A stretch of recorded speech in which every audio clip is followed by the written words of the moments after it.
Camarade président, je dois te prévenir que chez moi, 1 minute peut valoir 1 minute 30. D'accord. Merci. Donc ça fait 7 minutes 50, c'est ce que tu veux me dire. J'en aurais même de trop, mais je te remercie.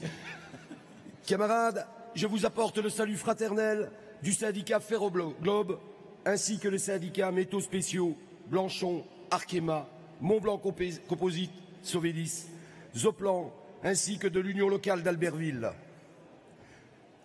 Métaux Spéciaux, hier, tenaient leurs premières élections. J'ai eu les résultats ce matin. Il y a 3 ans, ils étaient 4 adhérents dans une société de plus de 250 salariés.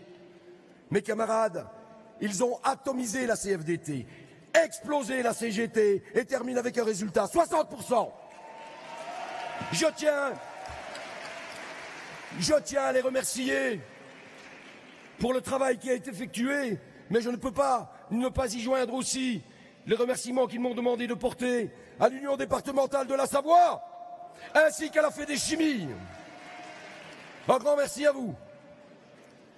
Mes camarades, la lecture du rapport 2018 pour le 24e congrès FO revient sur la gravité des attaques portées contre les conquêtes ouvrières. Je voudrais citer quelques passages et les comparer à ce qui vient de se passer avec les ordonnances Macron. La réforme de la formation professionnelle et de l'apprentissage. Avec le CICE, c'est 40 milliards de bénéfices au profit des entreprises en 2017, dont FO constate que le seul effet incontestable tient à la progression des marges des entreprises sur la période 2012-2016. En revanche, aucun effet notable sur l'emploi.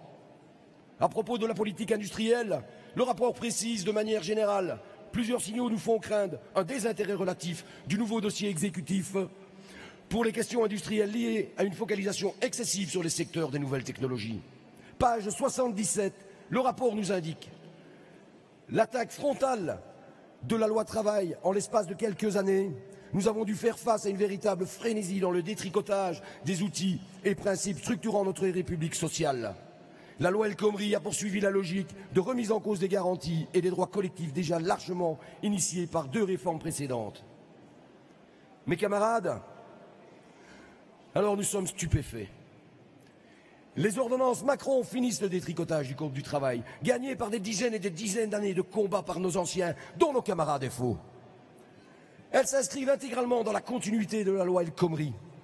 Nous en voulons pour preuve, et contrairement à ce qu'on a pu nous expliquer, les ordonnances minent l'architecture du droit du travail et aggravent considérablement l'inversion de la hiérarchie des normes entamée par la loi El Khomri. La portée des conventions collectives remises en cause, primes, réglementation des CDD, pourront varier d'une branche à l'autre.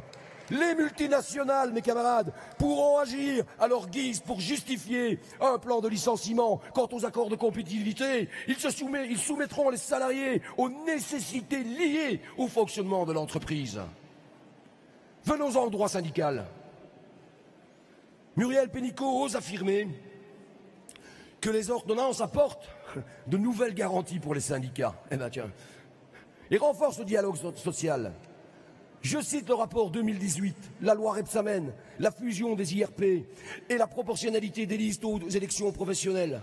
Nous l'avons dénoncé à plusieurs reprises. Mais la loi du 17 août 2015 relative au dialogue social et à l'emploi, ou loi Rebsamen, constitue encore une fois une loi fourre-tout dont le contenu vise à détricoter toujours davantage le Code du travail. Avec les ordonnances Macron,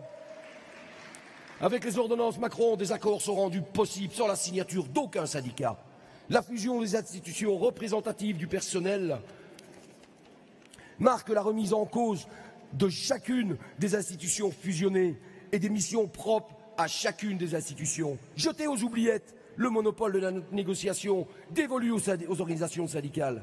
Et c'est sans compter, mes camarades, avec la diminution du nombre de représentants du personnel. Introduction d'un conseil d'entreprise qui aura la possibilité de conclure des accords. Mes camarades, n'est-ce pas là une structure d'intégration syndicale que met en place Macron? Une sorte de Sénat social chargé de participer à l'élaboration des lois? N'est-ce pas de l'aliénation de l'indépendance syndicale par l'intégration syndicale à la gestion de l'État? N'est-ce pas une atteinte sans précédent contre les organisations syndicales indépendantes? Chers camarades, Tu nous as dit que tu allais déborder un peu. Ça commence. Pas de souci. Pour créer les conditions d'une exploitation sans limite, il faut à tout prix associer les organisations syndicats à la mise en œuvre de cette exploitation à travers la mise en place d'un conseil d'entreprise.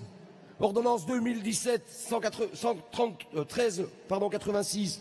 Le CSE a pour mission d'assurer une expression collective des salariés, permettant la prise en compte permanente de leurs intérêts dans les décisions relatives à la gestion et à l'évolution économique et financière de l'entreprise, à l'organisation du travail, à la formation professionnelle, aux techniques de production. Comment pourrons-nous accepter ce que nous avons dénoncé tout au long de l'année 2016 par des manifestations monstres? Comment pouvons-nous accepter de voir notre outil syndical anéanti par les ordonnances? Comment pouvons-nous accepter de gérer une entreprise avec le patron pendant que ceux-ci, au compte des multinationales, ont engendré plus de 93 milliards? Mes camarades, le syndicat est la seule arme au compte des salariés. À tout prix, il nous faut défendre cet outil, le préserver de l'intégration. D'ailleurs, il existe déjà un syndicat qui s'en occupe bien, d'ailleurs. Alors, ce sera non pour nous.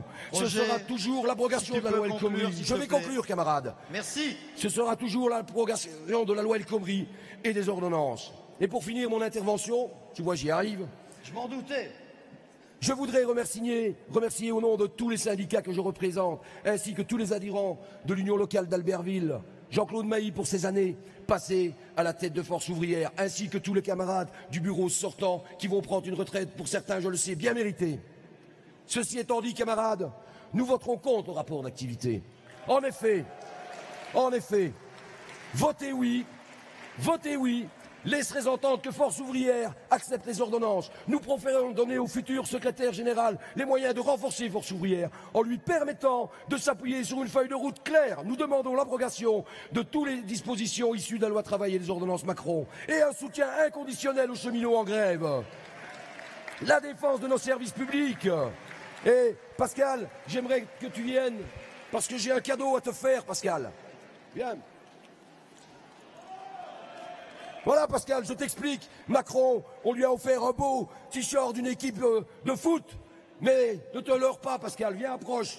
Ce maillot n'a l'odeur nauséabonde que du profit à outrance et du capitalisme. Je te donne le maillot de mon équipe nationale belge.